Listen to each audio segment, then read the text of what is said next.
So in today's lesson, we're going to start talking about statistics. Statistics is not a complicated subject per se, so we're obviously going to deal with pretty elementary level statistics. But fairly early on, we start teaching students about mean, median, and mode, and that's most of what we're going to talk about today. So mean is an average. It is technically what we call a weighted average. So it's a average weighted according to the number of events. So I think that we pretty well probably remember how to find average, right? So if I asked you to find the average of the following,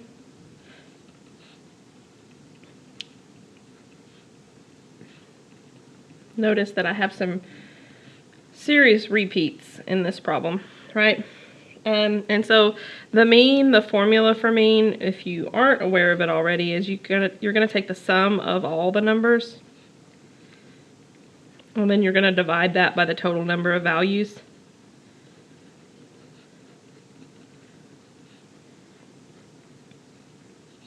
So for this problem, the mean would be all of the values added together. Notice I think there are 6 5s, so I would need to add 6 5 times and then divide it by 9. Okay. Notice how much easier this would have been if I would have grouped or quote weighted them though. I could have also done this. There is 1 3, there are 2 4s, and there are 6 5s, and then divided that by 9. Notice in this case you have to pay attention to the numbers that you're multiplying by every time. 1 plus 2 plus 6 is a total of 9 numbers. But at any rate, for both of these, you would get 41 over 9, which is, with 3 decimal places, approximately 4.556. Okay, I think it's 4.55 repeating forever. So some of the things you'll see your students do sometimes if you were to teach this topic, a really common kid mistake, particularly when we're repeating numbers like this, would just be to say, well, the only different values I have are 3, 4, and 5, so why can't I just average those together? And notice that you don't get the same answer, right? This is a combination of the numbers in some way, right? But it's not an average. In other words, we're not taking into account the weighting of each number, right? 5 is weighted considerably heavier than 3 is because there were 6 5s and only 1 3.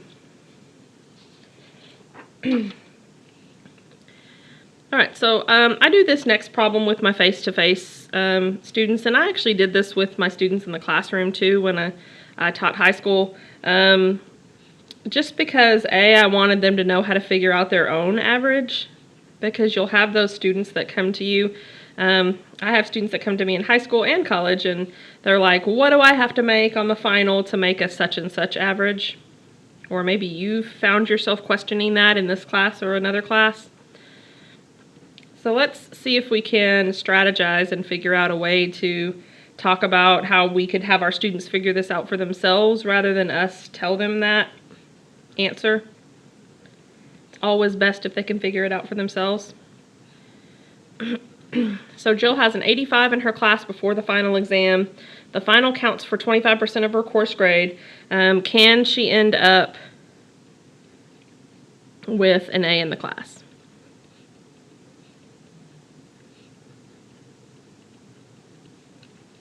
Okay, so let's talk about some things that we're given versus things that we know. We know that her grade for 25% of the class is not determined, but that means her grade for 75% of the course is determined already, and it is said to be 85. Notice the grade for the 25%, I don't know that yet, right? Because I don't know what she's going to make on her final. So we're just going to say that's a question mark. So a way to figure average in this scenario, there's a couple of different ways, but I'm going to do it the way that I would probably think of. So what we're going to do is we're going to do percentages over 100. So the grade of 85 stands for 75 out of 100% of her grade, right?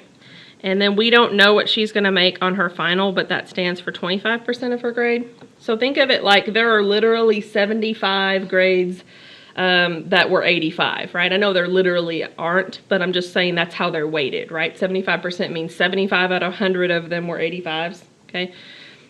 So notice what we really want to make is a 90. So we want to see if this is possible. In other words, is it possible for her to make a grade that would bump her up to a 90? So one way to do this would be to cross multiply. So in other words, multiply this times this and set it equal to that times that. So 90 times 100 equals, notice if I do 1 times this thing, I just get it back again, right? So I can just write 85 times 75 plus 25x. So I'm going to work some of this out. So it's 9,000. If you use your calculator, this is 6375, and then plus 25x. So if I'd like to know what x is, and I would, right? That's what we're saying she would need to make on her test. I'm going to subtract 6375 from both sides. And so when I do that, I'm going to get 2625. And that equals 25x. But then I want to know what x is, so I'll divide by 25. So in the end, you get 105. Okay. So in general, what would this mean about her possibility of getting an A? Okay.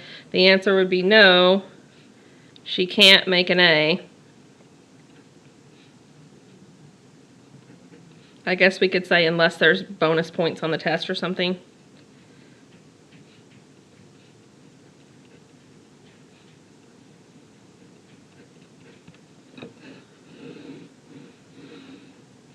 Okay, so notice that's a little more challenging of an average problem, okay, where you put the unknown in the middle.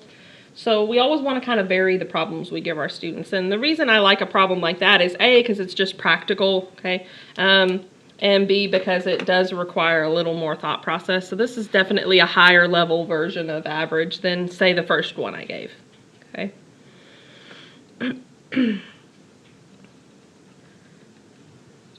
All right, so the second quantity that we like to talk about in Intro to Stats is median. And the median is just the midpoint of the data once ordered. In other words, once put in order.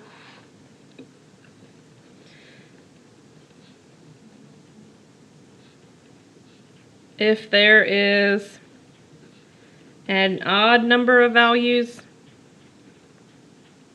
the median will be the middle number. So think of like the median of a highway, right? It's in the middle.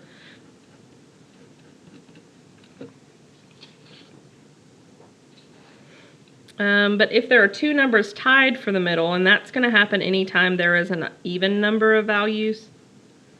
In other words, there won't be a clear middle number. There will be two that kind of tie for that spot.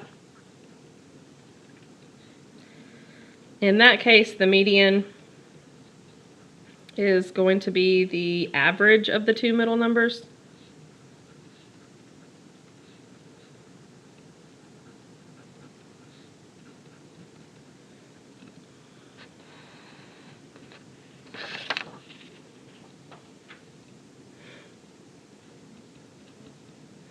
All right, so let's do a couple of examples. Find the median. When the list is small, this is relatively quick to do. So notice I would not pick out the middle number right now because these numbers are not ordered. So first you need to list them in order. If you have a long list, it might be helpful for you to like cross them out once you've taken care of them. In other words, maybe that wasn't necessary here, but what if you had a list of like 20 numbers? So it might be helpful for you to, you know, cross out them as you go. Okay, so that one would be the clear winner for the middle, right? There's no tie for the middle. It's just this one's in the middle, so the median's 10.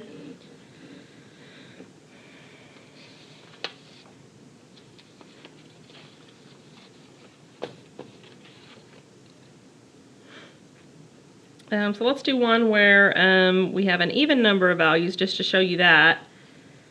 And then I'm going to talk about a common kid mistake that often happens with median.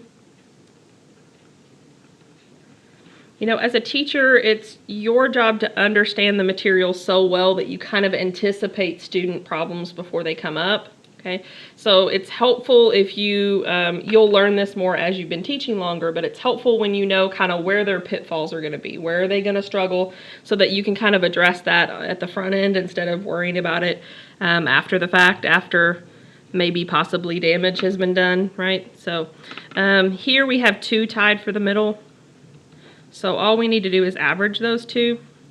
Notice we also could have just asked ourselves what would have been right in the middle between 4 and 5, and the answer also would have been 4.5. So either way you think of that, that would be fine. So probably the biggest mistake with median is that they don't put the values in order. Or if they have a long list, they forget to include one of the numbers. Okay, that's where maybe you could cross them out. So another thing that might help you when you're dealing with large sets of data,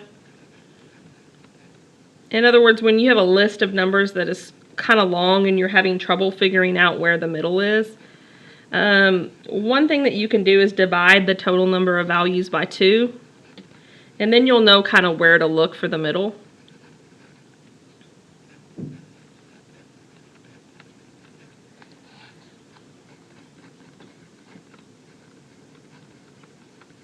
So divide the total number of values by 2 and get an idea of where the midpoint is.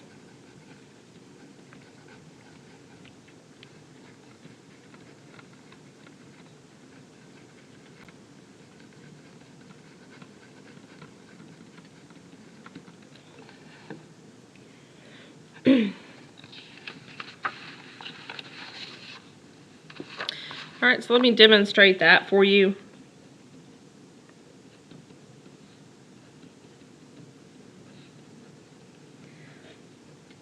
So what if I asked you to find the median of this list? So there are 2 3s, 4 4s, 4 5s, 3 6s, 2 7s, and finally 3 8s. So notice if I counted these, 1, 2, 3, 4, 5, 6, 7, 8, 9, 10, 11, 12, 13, 14, 15, 16, 17, 18. Notice there are 18 values. Okay, and if we divide this by 2, we're going to get 9. Okay, also know that there's going to be 2 tied for the middle, so you can literally count to the 9th value. So 1, 2, 3, 4, 5, 6, 7, 8, 9, and then it would be both of these. Okay, the 9th and the 10th, and check that, right? If you count on this side of what we circled versus this side of what we circled, there's 8 values to either side. Notice I don't really need to do any work here. If you want the average of 2 5s, it's just going to be 5, right? But I'll go ahead and write it. But 5 plus 5 divided by 2, of course, the average of those is just 5. And then lastly, we usually talk about these 3 quantities together. We talk about mode, and mode is the most frequent value or values.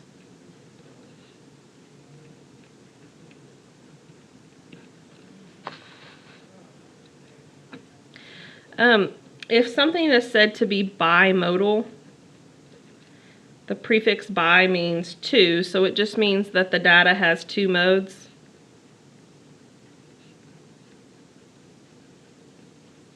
So example 5 above is bimodal.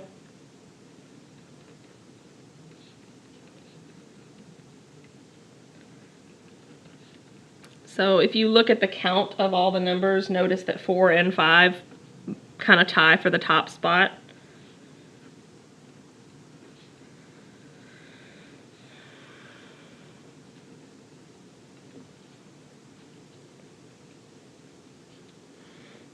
All right, so mean, median, and mode are almost always taught together, okay? It's important that you know the purpose in mean, median, and mode for yourself, but also if you're ever going to teach a topic like this. Mean, median, and mode are what we call in upper level statistics classes measures of central tendency. In other words, they're measures that describe the center in different ways.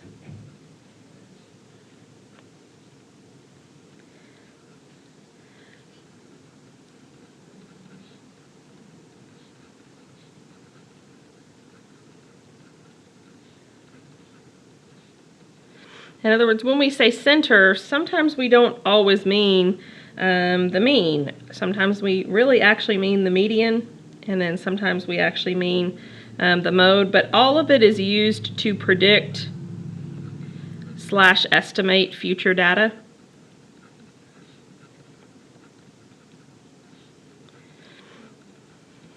In other words, if your chosen career obviously is to be a teacher, right, you might look up the annual income of teachers in your area, okay? And your purpose isn't to snoop on other teachers, right? What would your purpose be in finding the average salary of teachers in your area? The purpose would be for you to determine what you can expect to make as a teacher, right? So it's to estimate your future salary or to estimate future data.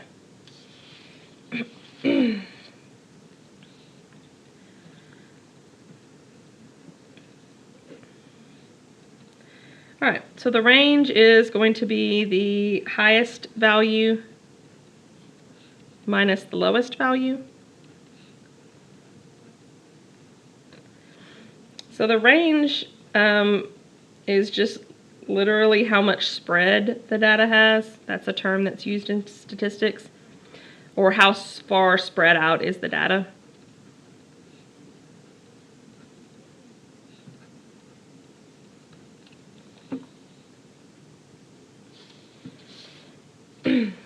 And it's important to note that the mean, the median, and the mode each of those is better in certain circumstances. Okay, so the thing about median, let's scroll this down a little bit. Notice the median isn't very much affected by either high or low values because you're really just shooting for the middle. Okay.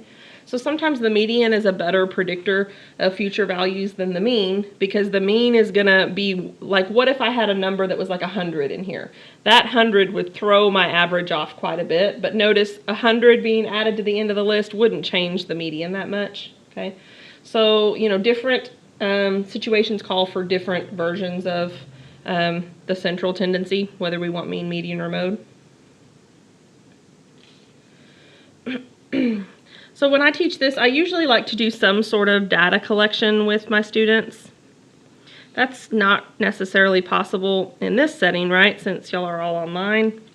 But I might do something simple like the length of their hand, maybe in centimeters, or maybe the length of their shoe. That's just a simple data collection thing that you can have them do. Okay, so one way to collect this data, so this will be a review from something we've already done. Let's look again at a frequency distribution.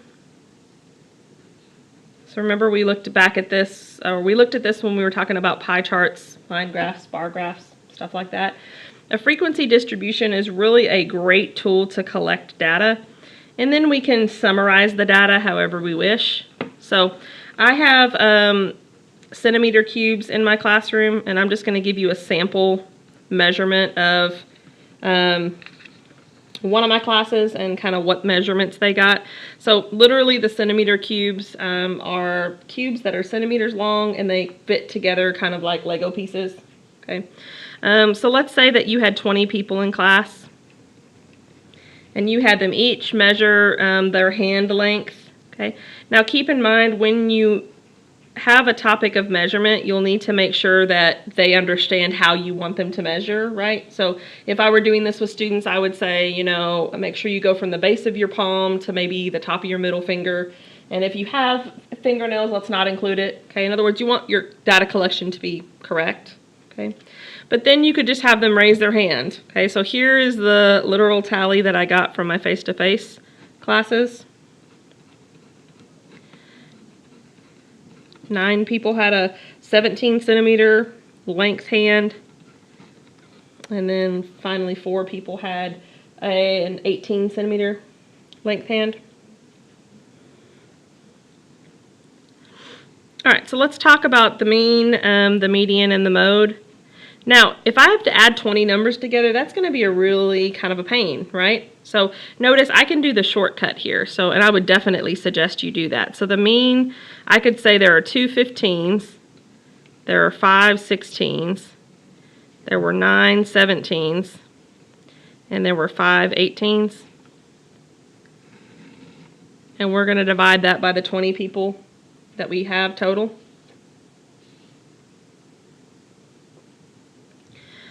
And notice how much quicker that is than adding 20 numbers, right? So if we divide, we'll get 16.75.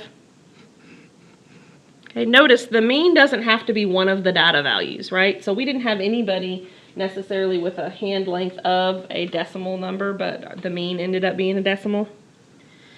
So now let's talk about the median. And I don't want to have to write all of these out.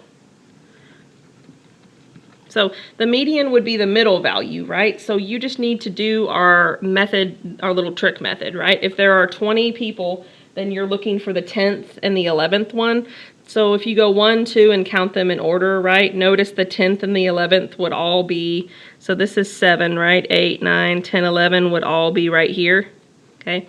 So both of them happen to be 17. So notice if you average 2 17s, you're going to be at 17. And the mode is also 17, since that's the most frequent value.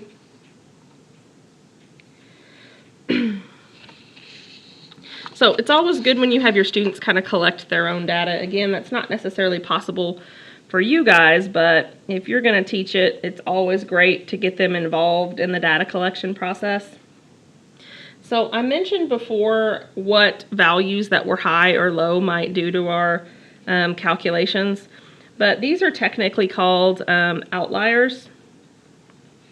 We're going to be talking more about these later on, probably in another lecture. But they are values that are too high or too low compared to other values.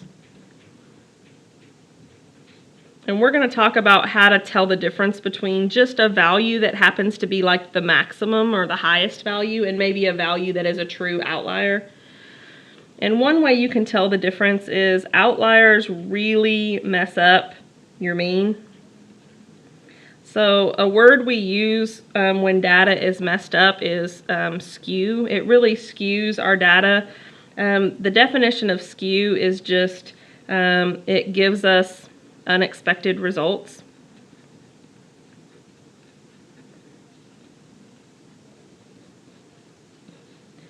And this especially happens with the mean.